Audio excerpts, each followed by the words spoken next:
The illustrious Jabba bids you welcome.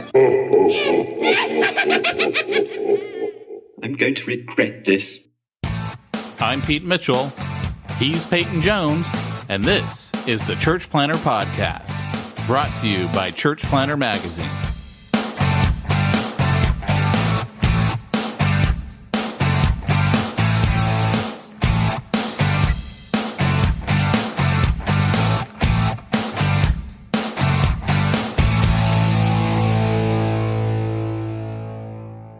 Hey, Church Planter, this is Pete Mitchell. And this is Peyton Jones. And you're listening to the ever lovely Church Planter Podcast. Again. And it's a mistake that you only make once, but thank you for coming back twice. Hey, fool you once, shame on you. Fool you twice, shame on you again. So anyway, guys, we have a little bit of a different podcast today. We've got a man who knows me from my childhood. And by childhood, I mean college years, because let's face it, I never was, Didn't know that. I never grew up. I was still a child in college. That I know. And in fact, we were on RA staff together, weren't we, Ryan? Or was it at different times?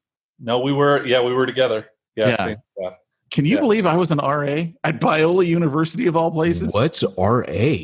Resident assistant, baby. I was in charge of my floor. What? Oh, you totally Eddie Haskell that. Dude, I remember hello, Dean. It's lovely to see you today, Dean. Might I say you're looking marvelous, Dean. This one particular night, we were throwing a tennis ball down the hall, right? Just like, I don't know what we were thinking. We had all of the guys on one side, which had a wall behind him, and one guy on the other side, which had a window behind him. And we would just try and beam the ball back and forth as fast or as hard as we could. And finally, it gets past the single guy, and goes right through the window. Like it was a perfect round hole in the window. I'm the RA, right? You're not supposed to allow that kind of stuff. So I go running in my room because I had no shoes on. I put on my flip-flops, and I come out and I go, "What did you guys do?" But, man, that is so good. I had good times in college. But anyway, Ryan Lowe is our guest. Ryan, tell us again, what is the church that you pastor? I'm pastor of Sunland Neighborhood Church out in Los Angeles, California. Nice. Yeah. So you're living in LA County right now. Yes, we are. So your quarantine is worse than mine in Orange County. Yeah, it's pretty intense. They keep extending it there in LA County, and my wife works in Lakewood, and Lakewood just announced that they're extending theirs an extra 60 days. So she's like, "I'm not going back to work until September now." And I'm like, "Sweet, we make more money off of unemployment. Stay off work. Stay off work." Yeah, I mean, I think it was yesterday I sat down to drive into to church just to do something, do an errand. And so I'm sitting down in behind the wheel, and I'm thinking to myself, dude, I haven't been in my car for 2 days. So I've just been stuck in my house, so it's been strange. It's been a really weird time. The last time I filled up my car with gas was right before the lockdown happened. So are you serious? Yeah. I mean, I literally, wow. I haven't filled up since what was that? March 14th, 13th is when I filled up. And then the next day we went into lockdown. So that's amazing. It's been crazy. Yeah. Wow. But anyway, so the reason why I asked Ryan to come on is Ryan's a pastor, and he was writing these great, fantastic posts on Facebook. And of course, we all know that I am definitely the high mark when it comes to intelligent posts on Facebook. As everybody who's seen my posts know, I'm pretty much just the ruler of memes. But anyway. The keeper of memes, all rise. And any fights that I can possibly start on Facebook, as I've lost absolutely all ability to control myself during this quarantine. Yes. But in your defense, you were left unsupervised on Facebook for a while. Well, yeah, I certainly have been. So anyway, the reason that I wanted to have Ryan on is these posts that he was sharing about. He was sharing about his own struggles and his experience suffering from anxiety and having panic attacks and things of that nature. And over the years, I've known people who've had panic attacks. I don't know that I've really known someone who's suffered from anxiety, at least the way that you described it, Ryan. And I was looking at that going, first of all, I know a lot of our church planners, our pastors who've reached out to us over the years, suffer from a lot of different issues. And one of the things that Peyton and I have said so many times is that being a pastor is a very lonely job because there's not a lot of people who you can reach out to. There's not a lot of people who you can share certain things with. I mean, one of the things that we started, Ryan, a few years ago that we don't do right now was called the Bivo Inner Circle for bivocational pastors. And one of the big things that we found with the group was the thing that they really wanted the most was, like, I teach people, here's how you make money, right? Because that's my strength. I know how to make money. I know how to start your own business, how to get more clients, that kind of a thing. What they really needed was a community of other like-minded people that they could share their problems with, because they couldn't share them like with anybody in their church. They couldn't share them a lot of times with other staff members, because sometimes their problem was with another staff member. And it's like, I can't talk to them about, there's only one other person on staff and, hey, I got a real problem with him. And, it's of course the guy you're sharing that with. It doesn't work that well. And so I was reading your post going, man, this is something that I think would help a lot of our guys, for them to hear someone else who's gone through this. I mean, I know a lot of our pastors who've reached out to me who've suffered from depression, bipolar, all kinds of different stuff. And it's just, there's not a lot of people who they can talk to. And I think Peyton and I are two of the rare guys out there who are like, look, man, we don't hold anything over your head. That's an issue that you got to deal with, and we're here to help you any way we can. And we're not here to judge you or make you feel like crap. So I'm grateful that you're willing to come on and share this with us. And before we get into that, one of the first questions that we always like to start out with when we do an interview with someone is, tell everyone real quick, if you can, your story of how you came to faith, and then what caused you, in your case, to become a pastor. Yeah. So, my parents took me to church when I was a kid. And so I grew up around the church, and probably around the age of 14, I was at a high school winter camp, and a guy was up there, preaching hellfire and brimstone. And I was like, okay, I need to make this business arrangement with God so that way I can go to heaven, So I walked forward and pray, and then my thought was, after that, I'm just going to return to my life as normal, so God can have my eternity, and I can have my the rest of my life. And obviously, the Lord had different ideas, and so began me on a different course and a different path. And but I was in college, and I was studying to be a teacher, and I was going to be a teacher and a coach, but at the same time, if you remember, people, when we were at Biola, they would kind of require you to do a community service. And so I had to do these community services, and basically it was through my church. I managed to find a way out of everything, including the 3-time-a-week chapel. I'm just going to say, you got to have mad skills. Now the RA makes sense. That was Pete's community service requirement right there, exactly. Baby. And cleaning up broken windows, so. I didn't clean it up. No. I was there to punish those that were responsible. You just stood around and practiced indignation and dirty, who did this, and did that for a while, and then someone else came and cleaned it up. Yeah. So I was in college and was working in youth ministry, and just began to feel like, man, this is where the Lord's calling me to be. And so I've been in ministry on and off for different types of ministries for the last 30 years. And so maybe more like 27, 28. But yeah, so I've done youth ministry, worship ministry. I worked at Biola as a resident director. So I was like the boss of Pete for about 10 years. What dorm? Hart Hall. Oh, no kidding. Yeah. That's crazy. Yeah, I actually had a resident assistant that was just like you.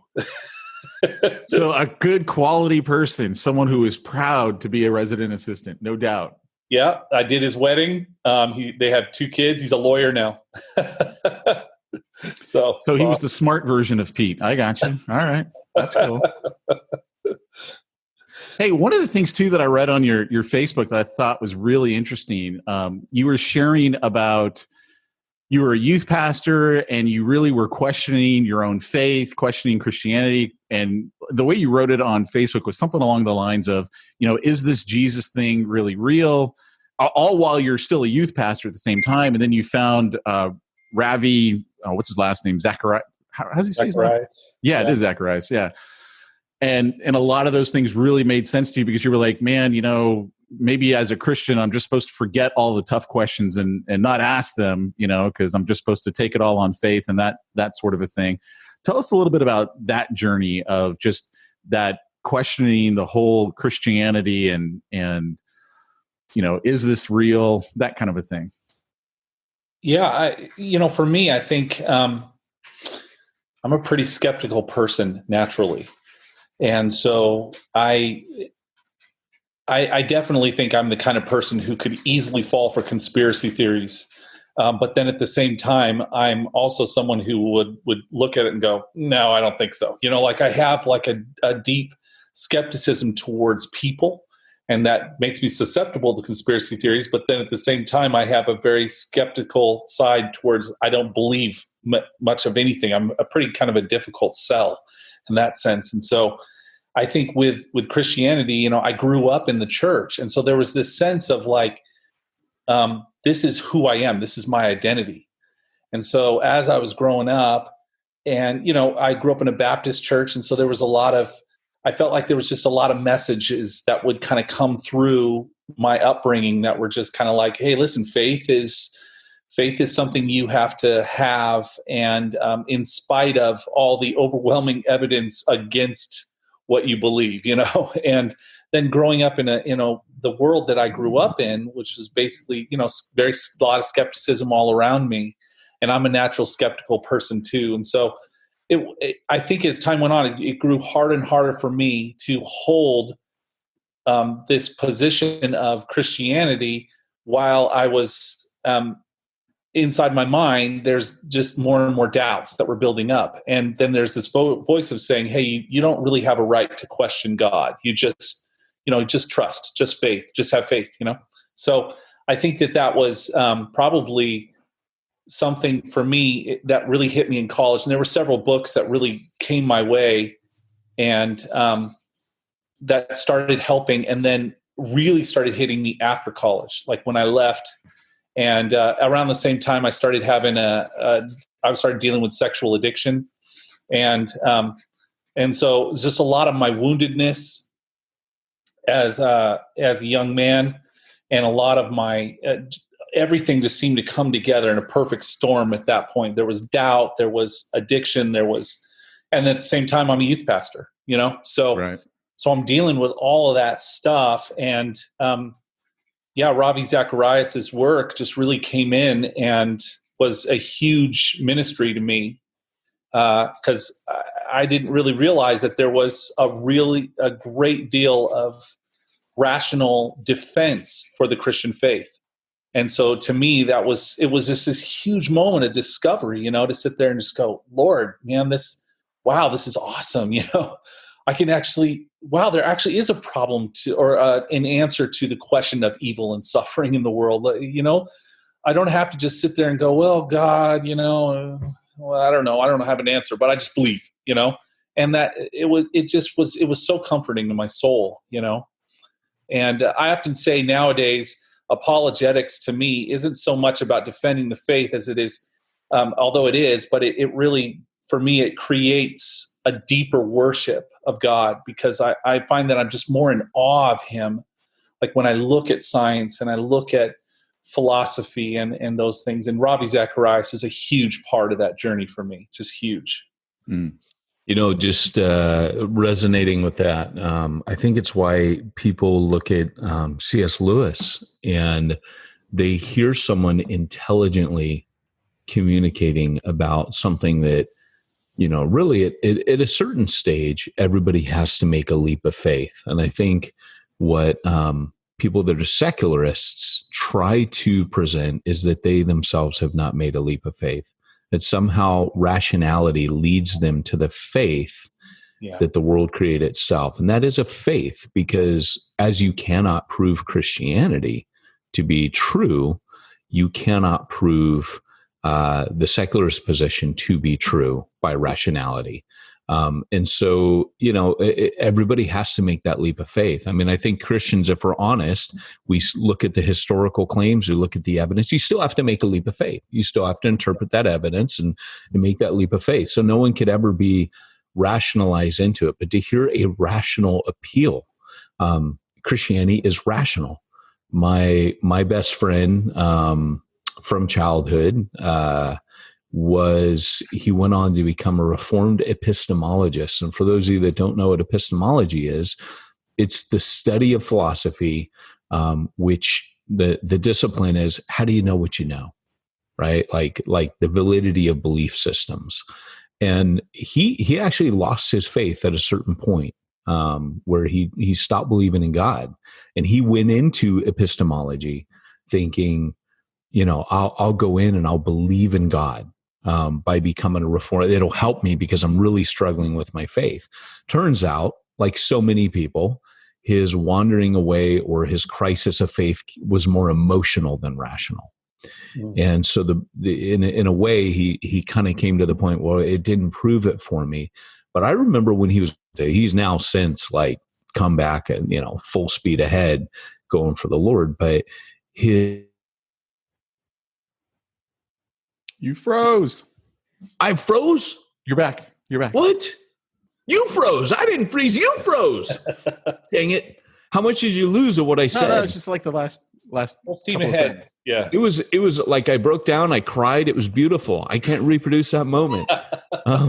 So I remember him looking at me at one stage and just saying, I may not believe Christianity, but I will tell you, in every belief system out there, it is literally the most rational belief system on the planet. And that was his, and he had studied under Alvin Plantinga's protege. Like, he had studied under some of the big boys. He was at Purdue, Notre Dame, and he had been there. He'd done some big research, and but I'll never forget that, him saying, in all honesty, look, I don't believe, but I'll tell you, out of all the belief systems out there, Christianity is the most rational belief system. It's the most valid from a rationalistic, if you're just looking at logic and critical logics, like mathematics, logic and critical thinking. That's it. Yeah. So, Ryan, tell us a little bit about, for those who don't understand what anxiety is, what is it? When did it start for you? Is it something you had as a kid? Is it something that developed later in life? I mean, tell us what the problem is, so to speak. What is it? And then we'll start going from there. Yeah. Well, I guess I can speak from my experience as far as anxiety is concerned, because I think it shows up differently for some folks than it does for me. But I guess it's interesting, because I was just thinking about this, even talking about college, how I think even it was showing up back then, and for me, anxiety is this sense. Don't tell me it was me. Don't tell me I'm the one who gave you anxiety. No, you didn't. Okay. All right. You're the one that gave me anxiety. Well, that's true. But yeah, I think it was showing up for me back then. Anxiety, I think, for me, is a little bit of a this sense that something is wrong. Something is, and something is going to go wrong. Something is wrong, and there's a lot of things that are attached to that, in the sense of, like, I've got to fix that, and I've got no one's going to help me. You have a lot of, for me, anxiety shows up in a lot of a flood of thoughts, and a really just a sense of dread, and a nervousness, and a real deep sense of something is wrong with me, and something is wrong with the world. Something's going to go wrong, and so I think even back then when I was a youth pastor and I was starting to get into sexual addiction stuff, especially pornography and masturbation. And so I was starting to get really deep into that stuff. And I think for me, as that stuff was coming into my life, most of it was a response to the anxiety that I was experiencing. And but it just took years to really kind of begin to weed through all of that.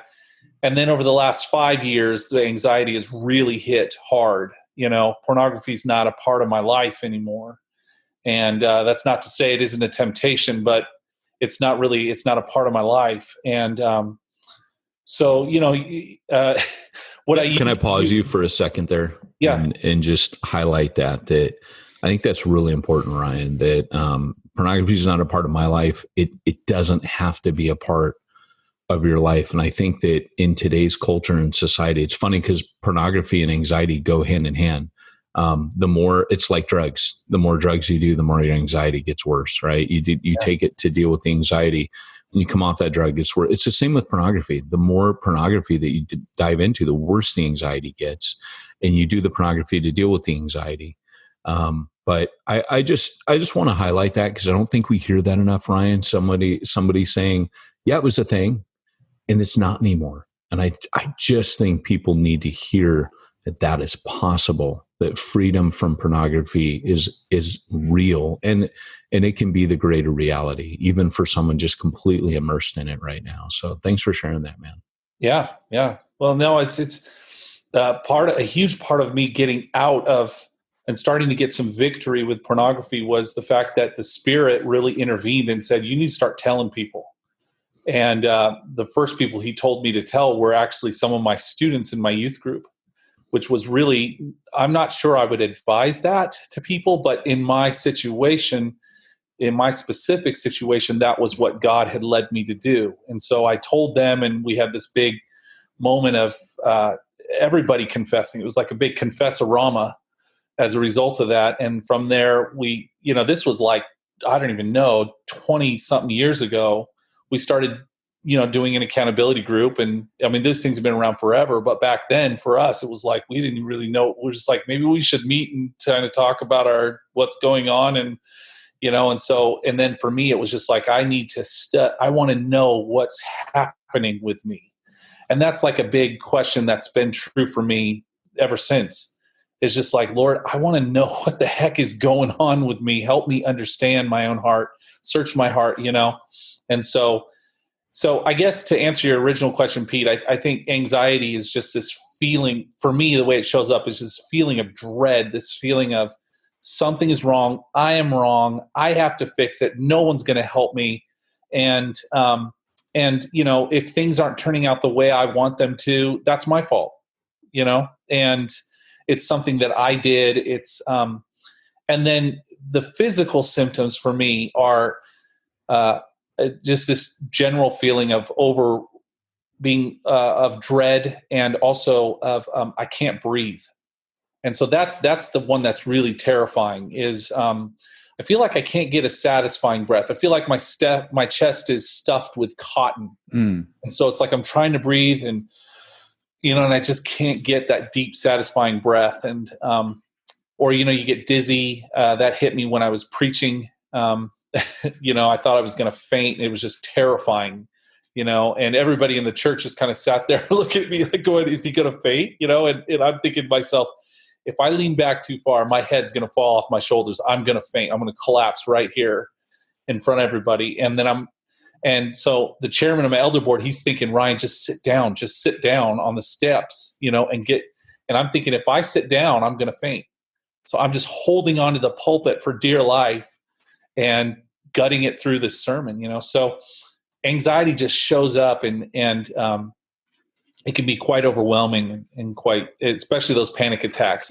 They're really terrible. So I remember reading one of your first, Peyton, he's putting out on Facebook like these really long, I would call them dissertation level because, I'm not really much of a reader. I think we could all pretty much assume. And, they have more than 3 paragraphs. So there are these longer posts on Facebook. 500 word blogs, Pete. Pretty much. Yeah. And And one of the first ones that I read, I don't remember if it was the actual first one or not, but to me, it really demonstrated his willingness to be vulnerable. And Ryan, you talked about one of your big fears being that of death. And you're like, I'm totally scared of death, and I'm a pastor, and I'm not supposed to be scared of death. And it was amazing to me because I'm reading this, because one, I'm thinking, I can't believe you had the guts to share that, because I don't know really any pastor who would be willing to share that, because that's like you said, I mean, as a pastor, most people be like, you can't be afraid of death. I mean, we've been told we've been given victory over death and blah, blah, blah, all this other, right? And I'm also reading it thinking, at the same time, for me, it's actually a fear that I literally can't relate to. The idea of being afraid of death. To me, what is way scarier is being mangled and living, right? Rather than, dying. Because I almost look at it and go, well, worst case scenario, I go to hell. That sucks. Best case scenario, I go to heaven. But what if the whole thing is not true and it's just nothingness? Well, I can deal with nothingness. The idea of death being, okay, well, it's all over. I could actually deal with that easier than, obviously going to hell, which everything you read in the Bible, it doesn't sound like a good place to be. It's not the party we all like to make it sound like it is. And, but anyway, so tell us a little bit about some of these different struggles that you have, like, the fear of death. And like, are you able to even talk to anyone about that other than now you've put it out on Facebook? So, for everybody. Yeah. Yeah. I think one of the things that's been, that became apparent to me as time went on, and I wanted to write about this for people, is that, especially for those of us who grew up in the church, sometimes there's this sense of there's certain things you really cannot admit. You're not really allowed to admit. And I kind of want to free people up to admit that. If a pastor can say, hey, at times I'm scared to death, like that's really a big, we're all in the middle of our life. I'm 40, I just turned 46. So the middle of my life is probably over. I'm probably past it by now, especially judging by the way I eat. I'm probably towards the last quarter of my life. So, but when I don't know, for some reason over this last 5 years, there's just been this sense in me of my mortality, and this sense of like, yeah, my body is not what it used to be, and I am going to die. And that thought kind of frightens me, and it's forced me to kind of look at what frightens me about it. Because you're right. Like if there's no God, and I've really thought about this, if he's not there, and then I won't know it. I won't wake up 150,000 years from now and go, oh man, like, dude, I was wrong, and the regret. Like I won't, I won't know he's not there. I won't care. I won't, so there's this sense of like, yeah, in that case, that's true. But yet for some reason, there's this fear. And there's this movie I saw a long time ago, and it's called The Four Feathers. And in the movie, the guy says, I've lost everything, and yet I'm still afraid. And then his friend says, fear always remains. And it hit me. It was like, yeah, I mean, that's really true for me. I am afraid. I had my youth pastor, recently, because we've had so many pastors, who have taken their lives because of, being depressed and things like that. And I had my youth pastor, and he was like, I'm really worried for you, Pastor Ryan. Have you thought of taking your life? And he's asked me that. And I said, I don't ever want to say that I'm above or beyond that possibility of happening in my life. I don't ever want to say that that's something that I couldn't land there, but that's really not true for me right now. I'm so afraid of dying. Death is not something I want to happen. And in my worst moments with anxiety, I feel like I'm dying. And so there's this sense of like, I'm dying. I'm going to leave my kids here without a dad. I'm going to, all these things that I'm starting to wrestle with. And my wife's going to have to get remarried, and all that. I don't want that, And So I think that my wife would never find a guy as good as me, so I'm totally safe. Oh, dude, she's got it so made. No doubt. I think that about podcasting. I will never find a podcast host like Pete Mitchell. She should thank you. Like she should come in and she really should. She really like, should. I thank you, Pete. I mean, she should take it. Thank you for choosing me. That's Yes. That's what I want to hear from her. I remember Pete once saying that about the Lord, that when God picked him, he got a great deal. And that was, yes, many Pharisees have thought that over the years, that same thought. Great men of God have thought. Sorry, we didn't mean to totally derail you there, Ryan. This is what we do. Fun. Welcome to the podcast. And all you guys listening again, suckers. No, I think I've taken a lot of comfort from Jesus in the garden, from him going, "Hey, Lord, Father, if there's any way out of this, if there's any other way to do this, can you take this cup from me?" I mean, he's moving to the cross in total obedience and in total love. But there's this sense of watching that going, I think the dude in that moment doesn't entirely want to die. It's like there's this sense of, I don't want to be tortured and mangled and die, and as I'm not prancing through a field of daisies going, "Ooh, good, lucky for me, lucky me, I get to die." It's like, so I think for me, it took a lot of, for me, it's felt a lot of comfort in that sense of like, yeah, I don't have to hide some of these realities of me, because I'm pretty sure we're all there. And that's part of the faith journey, is sitting there going, yeah, Lord, I am afraid of that. And you still love me in the middle of that, and I believe, help my unbelief. I am scared. I am Peter, who's protecting his own skin on the night that, Jesus is betrayed, and a little girl is saying, "Hey, weren't you with Jesus?" And Peter's like cussing and saying, "No, I wasn't." It's like, I'm like him, right. and I'm human. And I don't want, I want people to, around me to kind of get a sense of the fact that we're human, and that's okay to be human. And, we live out being human in our journey as Christians, like that's part of it. I gotta think that that's kind of the key, though, right? We somehow in Christianity, we backed ourselves into a corner where we feel that in order to be used of God, you must be almost super holy. Now, don't get me wrong. I do think there are scriptures that say, "Hey, cleanse yourself of the latter," like, getting free from porn, where Paul says, "Cleanse yourself so you're useful for every good work." But nowhere does the Bible say that you can't be human. In fact, it kind of emphasizes the opposite.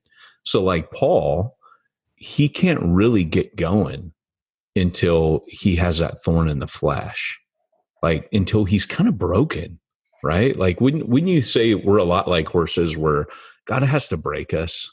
I got all this figured out, and I'm this and I'm all that. And kind of like Peter gets broken like a horse, and then he's super useful when he understands his own humanity. I always trip out that it's Peter, that the guy who screwed up more than anyone besides Judas, who was dead.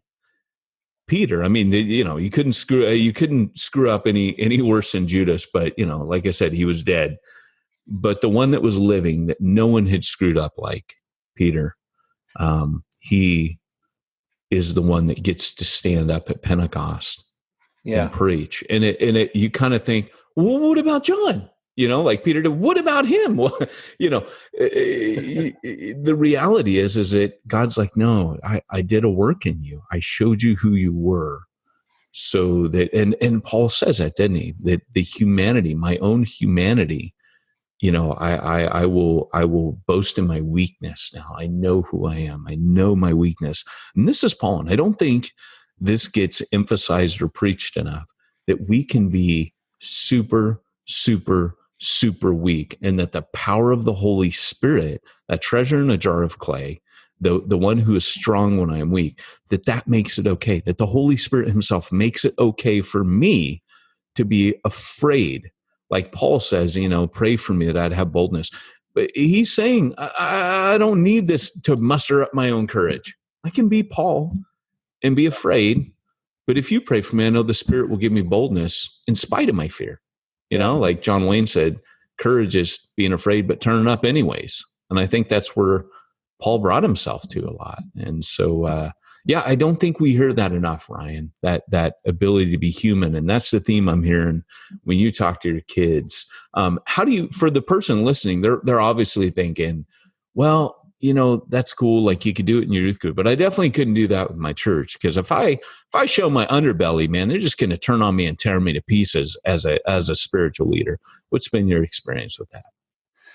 Yeah, well, I've been a senior pastor for the last 10 years. And I'd tell you that one of the things that I hear from my people is how much they appreciate the fact that I'm real. You know, like we're studying a scripture. This past Sunday, we studied a scripture. We've been talking about God's will, like knowing God's will in your life. And I've been using material from a book that I've read. And, you know, obviously you mentioned one of the verses, you know, this is God's will of your life. For your life, your sanctification, that is, you avoid sexual immorality, right? And so, you know, just talking about this is a difficult verse for us to wrestle with as Americans, because this is a country that we live in that venerates and worships sex. And so this is hard, and this has been a hard part of my journey, you know. And I had a lady talk to me afterwards. She was running slides for us, and she basically just said, I kept thinking to myself, Ryan, don't go too far. Sometimes you go too far. And so I tend to err on the side of probably full disclosure, where some people would say that may not be, you know, the wisest choice. But for me, it's just kind of like you said, and I've said this to my church folks, I know that sometimes you don't want to hear that your pastor struggles with a certain passage, you know, of scripture. You don't want to hear that your pastor's dealing with this. But the reality is I would rather boast in my weaknesses. And so you can, you know, you don't need to look at me as someone who is on the same level as Jesus. You cannot look at me that way. You know, Jesus is I'm a man, just like I'm a human, just like you guys. And, you know, so I've been pretty open, and I think my people they appreciate that. And I mean, I don't go into every detail, but I've been open about addiction. I've been open about my anxiety. Obviously, my folks have seen me living this anxiety right in front of them as I'm nearly fainting in the pulpit. And I had Bell's palsy. And that's pretty much a stress and anxiety illness. And so my folks at Sunland have really lived with me through that. And so I think I'm just kind of a person I'm like, look, this is how I am. And I'm a kind of person who's like, this is my story. You can, you know, if you don't like me telling my story, then there's maybe another pastor you can go listen to. You know, right? And so that's kind of the picture of where I'm at. And my people, I think, have been pretty generally appreciative about that, and they feel like, yeah, he's a normal person, you know, who loves Jesus and is preaching the scriptures and teaching the scriptures. So, you know, let me ask you this. I know we're running out of time, and Peyton just had to leave. As you've been struggling with this, how did you start that? I don't want to say path to recovery, because it's not really like you recover from it, because you're going to be dealing with it. How did you broach it with your wife, your family? You know, I know you've gone to see a doctor for it because you've done posts about medication and things like that. How did that journey start? Or was it just something that your wife always knew about, knew you always suffered from anxiety and things like that? Or, you know, how did the recovery, and again, I don't like using the word recovery because I don't think it's really, you know, the right term for this, but just that journey of getting a handle on this. Yeah. And to be honest with you, I would say that I didn't start it. God did, because I had a massive, I think for me, I'm a warrior. and I push and I push and I push and I fight and I fight and I don't give up and I don't give in. That's just kind of me. And I think there's a lot of pastors like me. We're going to fix this. We're going to do this. We're going to lead the way. And then I had a panic attack in Ralph's. I had just done a kickboxing routine in my garage, one of those video workouts. And I had felt a little off during the routine, and my mind started running, maybe there's something wrong with you, which is kind of a normal anxiety kind of motif for me, but I didn't realize that. And so then I went to the store to pick up some charcoal because we were going to barbecue that night, and I was going to pick up my son. I was going to take him to the park, and so he could ride his scooter, and I could just sit there and read and have a nice relaxing afternoon. And I'm at the store, and my mind is just going crazy, and I had this massive panic attack, and I couldn't breathe. I thought I was having a heart attack. I ended up sitting at the front of the store, my whole body going numb. And all I could feel is the pounding of my heart. And so in my mind, all I'm thinking is that pounding at any moment is going to stop, and this is me. I'm going to die. My heart, I'm having a heart attack right here in Ralph's, And so it was terrifying. It was absolutely the most terrifying experience of my life. And I ended up going to the hospital. And so my wife is sitting there, and they come in and they're like, "Mr. Lowe, you had a panic attack." It was like, really? Because I thought no, you're wrong. I'm having heart issues, And so I first started going to the doctor, and I went to get different tests, and every test was the same thing.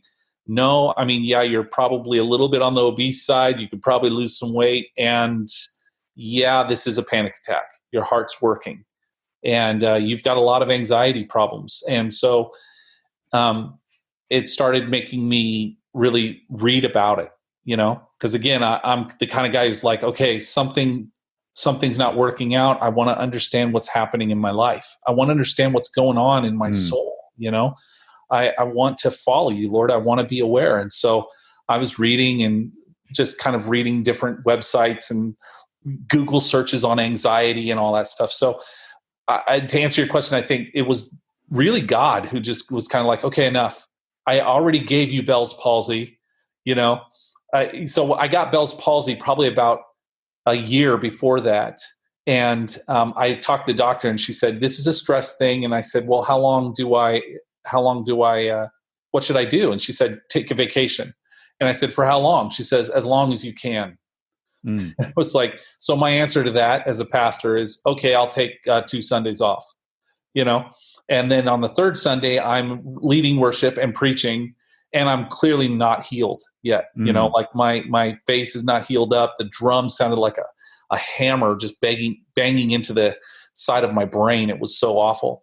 And then after that, my breathing issues just really ramped up, and I was really struggling with that. And I still wasn't listening. I was still pushing. And then, I have this panic attack. And the panic attack was like, really, it was my body saying no more. And I think God, who's sovereign over these moments, he was like, this is the time. This is it. This is where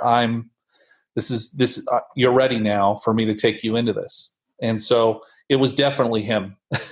It wasn't me. I wasn't willing to, I am a guy who wants to explore things, but I'm also a guy who wants to push ahead and fight and fight and fight. And I don't want to admit that I need help. And I don't want to admit I'm weak. I don't want to admit I'm tired. And then my body just says, no more, you can't handle it.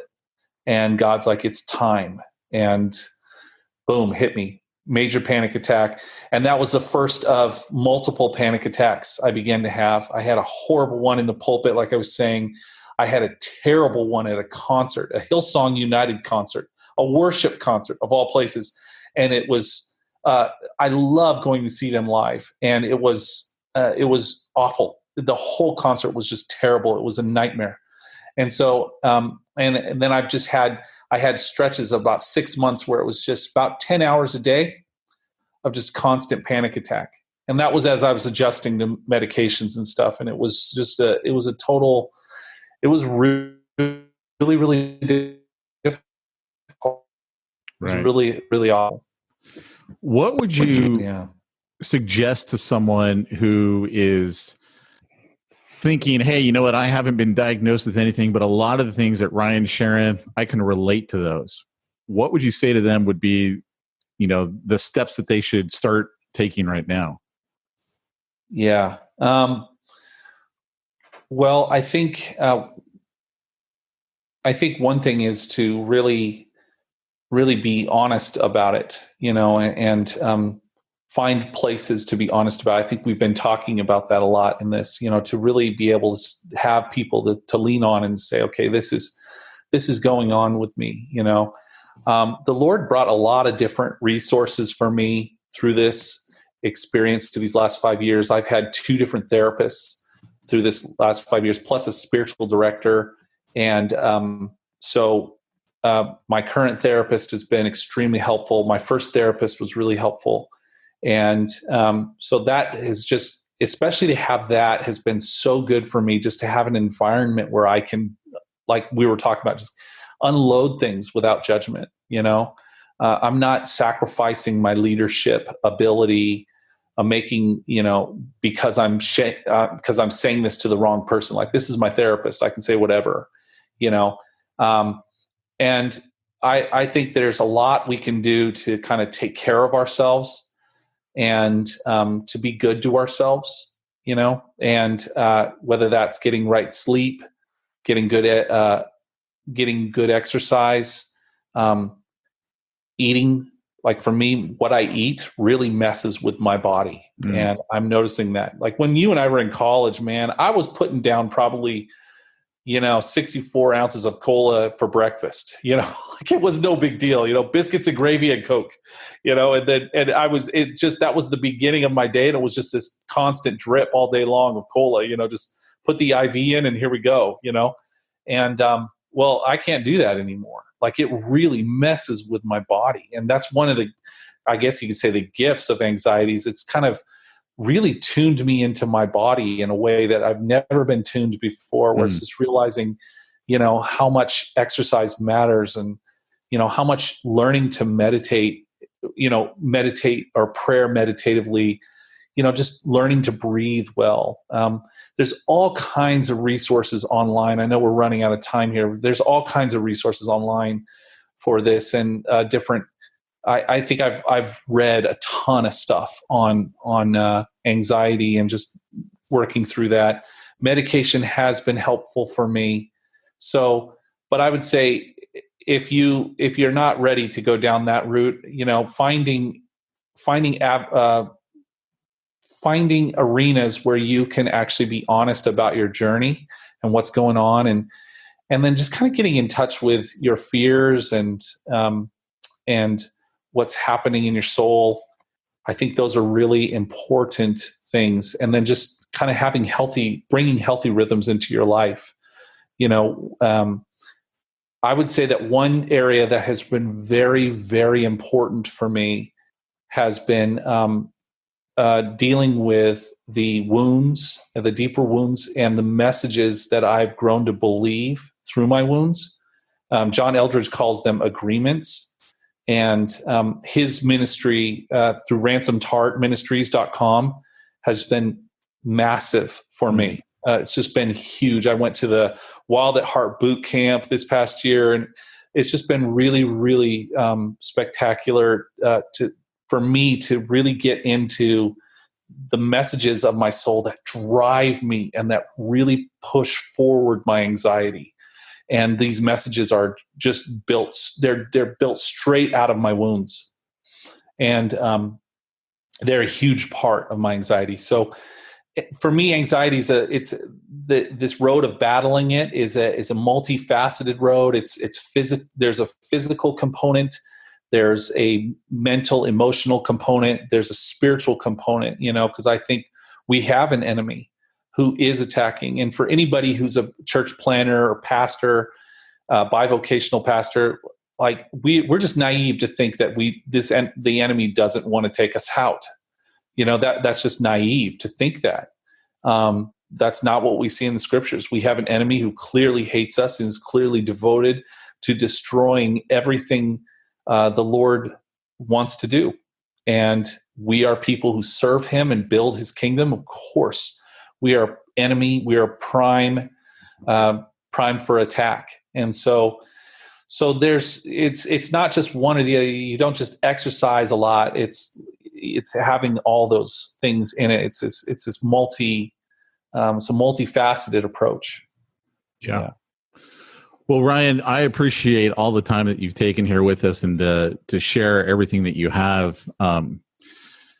It's been great, because I think there's a lot of people who are going to hear this who need to hear what you have to say. So thank you for being willing to be that vulnerable and to share that stuff, and even, starting it out there on Facebook, which is kind of crazy, because no one does that. Yeah. Well, if I could just say one thing as we're closing, I have, I'm a pastor, but I'm passionate about pastors. I love all you guys, and look me up on Facebook. You got questions you need to dump, look me up, ask me to be your friend. I'll be your friend. I will never ask you to buy anything from me or anything else. Just, email me any questions you've got. I'm happy to talk with you, and happy to listen. So awesome. Do you want to give them your email on the podcast? If you want to, go for it. I mean, yeah, you can email me at Ryan. It's RyanLow 4 at Gmail. So RyanLow 4 at Gmail, or you can look me up on Facebook. Ryan Low is my name, and there's a picture of my kids and I sitting out on the Capilano Suspension Bridge. That's my profile picture. So if you can. That's actually my cover picture. So, but anyway, if you see me, invite me to be your friend. I'm happy to do that. I'm trying to have more friends than my dad. So, he'll get really jealous.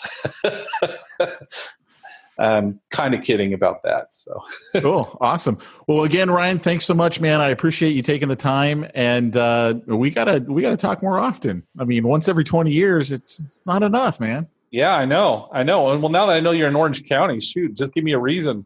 Exactly. Well, it's free down here. We're not nearly as in jail as you guys up there. So, and I'm like a mile out of LA County. So, I mean, I'm really close. Cool, but man. I could see it. I could hear it in your voice, the freedom that you have. We don't have enough, though. One of the things, man, I've definitely gone off the deep end since college. I am much more of a freedom lover than ever before. In fact, I do another podcast with another pastor out in Ohio. It's called the From Concealment Podcast, because we're both gun enthusiasts. And for like the last 8 weeks, all we've been talking about is coronavirus and tyranny, and just, we need to be free people. I mean, it's actually been quite funny. But anyway, man, thanks so much. And we'll talk to you soon. Take care. All right. Thanks, man.